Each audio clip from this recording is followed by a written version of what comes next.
परम प्रेममय श्री श्री ठाकुर अनुकूलचंद्र श्रीमुख निःसृत पवित्र स्वास्थ्य और सदाचार सूत्र ग्रंथ पाठ वैशाखर नव उत्सर्जन मोर परम पुरुष जी पूरणधनी कूलमालिक परम पिता तांको निकट यहाँ एकांत प्रार्थना प्रति प्रत्येक जपरी निरोग निरापद धीमान श्रीमान कुशल कौशली पराक्रमी क्रियमाण सुस्थ सबल चिरायु होई बंची रहते आ मोर कातर प्रार्थना जेपरी से मंजूर करती। स्वास्थ्य और सदाचार सूत्र केउठारे रहिब जेउ स्थान रे जलवायु तुमर स्वास्थ्य पक्षरे सुष्ण आउ जेउठारे परिवेश और परिवेशिक आत्मीयता निबिड़ सेठा नहीं बसवास करिब।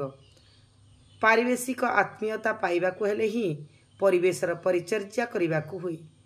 तुम पक्षरे परिवेश जेपरी प्रयोजन परिवेश मध्य जेपरी तुम निकट को सेहीपरि पाए। परिवेश को तुमे जेतेटा जेपरी भावे करिब सेपरी भावे शिष्ट करि तोलिब। परिवेश को तुमे जेतेटा जेपरी भावे करिब जेपरी भावे शिष्ट करि तोलिब। विधि विशासित करि तोलिब। दरदी अनुकंपाशील करि तोलिब। परिवेश मध्य तुम निकट रे सेहीपरि ही होई उठिब।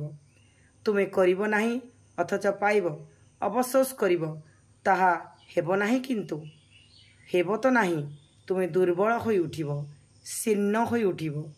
तेणु परिवेश को शिष्ट सुंदर शक्तिशाली करि तोल आउ सेई संचारित संगति तुमको अधिकरु अधिकतर उद्दीप्त करी सेही उद्दीपनारे निजे मध्य उद्दीप्त होई उठिब। सेही परिवेश ओ ताहार आवाह आयार शिष्ट अनुचलन ओ दक्ष चतुर संदीपनारे विहित लक्ष्य रखी ताहा करिबाकु हुए। तुमर जेपरी साध्य साधनारे अधिकरु अधिक आगेई ताहा कर। अन्यठारे मध्य सेहीपरि भावे संचारित कर। जीवनर स्थिति ही हेउची अस्फलित निष्ठानंदित अनुराग आनुगत्य ओ कृति संवेग जहा दरदी अनुकंपार भितर देई प्रतिटी लोक उपलब्ध करिपारे। शिष्ट सुंदर परिचर्यारे सुष्ठु आहुतिरे अर्थात आह्वानरे तार माने ही कृतिमुखर अप्यायन दीप्त वाक्य व्यवहार आउ तदनुग शिष्ट अनुचलन करि चाल। एहा जेते खेलई जीव लोकंक भितरे लोके भी तुमठारे सेही भावरे संहत होई उठिबे। करिवार गाफिलती करना परिचर्या मुखर होई समस्तंकर दरदी होई उठ।